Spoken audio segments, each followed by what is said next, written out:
नमस्कार दोस्तों, सिवाल खास सीट बड़े दिनों से चर्चा में थी। गुलाम मोहम्मद को टिकट दिया था, कई जगह चर्चा हुई कि टिकट गलत चला गया, आरएलडी पे जाना चाहिए था। राजकुमार सांगवान को लेकर मांग की गई। आज दोनों साथ साथ है, पूछेंगे कि ये साथ साथ कैसे है, इसका क्या असर होगा, क्या टूट अभी भी है, ये टूट को कितना पाटा गया। सबसे पहले सवाल, गुलाम मोहम्मद जो आप चुनाव लड़ रहे हैं, तो कैसे ये जो विवाद उठा था उस विवाद को कैसे आपने शांत किया या अभी भी है? पहली बार तो ये पुरानी खबर हो गई। ये तो अगले ही दिन जैसे ही जैसे ही सुबह का सूरज निकला था, सूरज की किरणों में वो सारा धुंधल का जो था वो सब छट गया था। और भाई हमारे छोटे भाई राजकुमार सांगवान साहब हमारे घर पर सुबह तशरीफ ले आए थे, बड़ा दिल दिखाया और ये कहा बड़े भाई आपको चुनाव लड़ाऊंगा। और लोगों से भी हवा आरएलडी के सब मिलाए थे। तो ये तो इतना लिंगर ऑन करना, इसे इतना बढ़ाना मेरी समझ से बाहर है। क्यों आप ऐसा सवाल तो बहुत पुराना हो लिया। नहीं, सवाल ये वाजिब है, उसे छोड़िए, आपने अपनी तरफ से स्पष्टीकरण दिया, वो ठीक है। उद्दिक भी रहा, राजकुमार सांगवान जी साथ हैं। सांगवान जी, ये चर्चा जो विधायक जी ने कहा कि ये अपने आप में एक आश्चर्यजनक चीज थी कि आपको जो प्रबल दावेदार माना जाता, आप सुबह ही जाके समर्थन दिया है। तो इसके पीछे क्या वजह थी कि आपने मतलब जो है ना कोई इस पर प्रश्न चिन्ह उठाया कि आपके जो पार्टी ने जो निर्णय लिया उसके बाद भी आप पिछले लगभग जब से आपने छात्र जीवन समाप्त किया उसके बाद से आरएलडी में जुड़े हुए हैं, तो कैसे मतलब अपने आप को, अपने आशाओं को आपने दबोचा और फिर से चुनाव के गए? ये तो ये राष्ट्रीय अध्यक्ष जी का फैसला होता है, किसी को टिकट देना, किसी को प्रत्याशी बनाना चुनाव के समय पे, ये फैसले होते हैं राष्ट्रीय अध्यक्ष जी के। इसमें कोई ना विवाद था, ना कोई तकलीफ थी, ना कोई बात थी। काम तो बहुत लोग करते हैं, बहुत लोग सोचते भी हैं, और हम तो दावेदारी के मतलब करीब भी नहीं थे।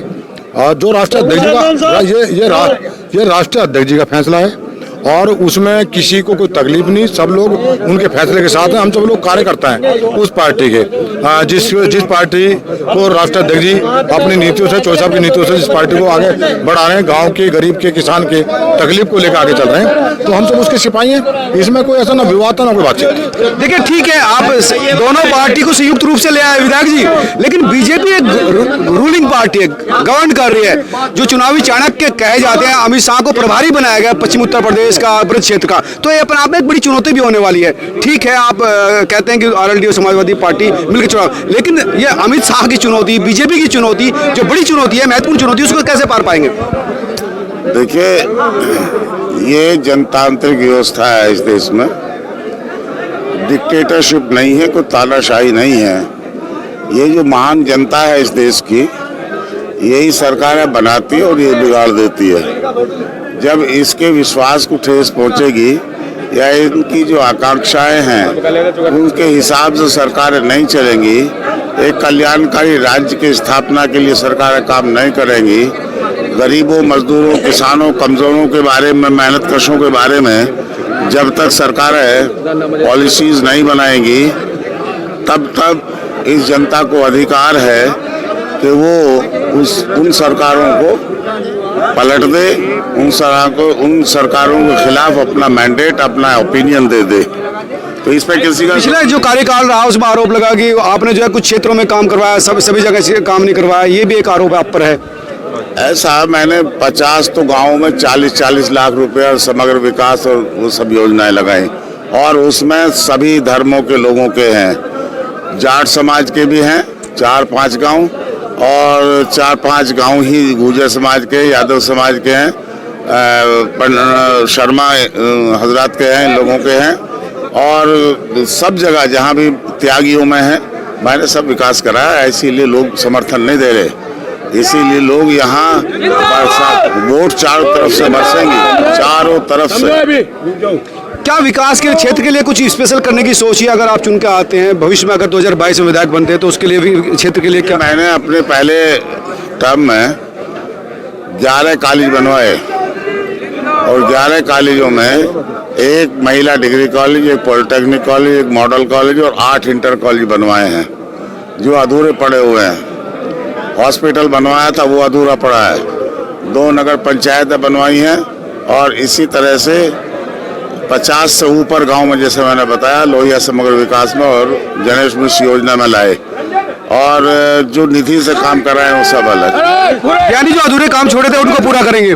उनको पूरा करेंगे, और जहाँ जिस चीज की और जरूरत है उन कामों को पूरा करेंगे, चाहे शिक्षा से संबंधित हनुमान जी, हो। आप बताइए आपका क्या सपना है, क्या चाहते हैं क्षेत्र में आप? देखिए, ये तो गांव की गरीब की किसान की पार्टी है और उन्हीं के सिद्धांतों पे चल रही है। चौधरी चरण सिंह जी हमेशा गांव को मजबूत देखना चाहते थे और उनका वही सपना था कि गांव जब तक मजबूत नहीं होगा, देश मजबूत नहीं होगा, गांव खुशहाल नहीं होगा, देश खुशहाल नहीं होगा। अब हमारे राष्ट्रीय लोकदल के प्रत्याशी हैं, गठबंधन की सरकार बनेगी और गाँव के लिए, गरीब के लिए, सबके कल्याण के लिए काम होगा, सबकी चिंताएं करेंगे, सबका साथ सबका विकास जो बीजेपी का नारा था वो आप लेंगे? नहीं, सबका उनका नारा था ही नहीं, सबका साथ सबका। उनका साथ तो सिर्फ पूंजीपतियों का, उद्योगपतियों का साथ था। उनका गांव का, गरीब का, नौजवान का साथ उनका था ही नहीं। उनका वोट तो लिया उन्होंने, लेकिन काम उनके लिए नहीं किया। सबके सपने तोड़े, जो सपने तोड़े हैं, जिनके साथ अन्याय हुआ, अत्याचार हुआ, हम उनके साथ खड़े, उनके लिए काम करेंगे। कुछ यहाँ पर वोटर्स भी हैं, जाट समुदाय के लोग हैं, उनसे पूछेंगे कितने नाराज हैं आप?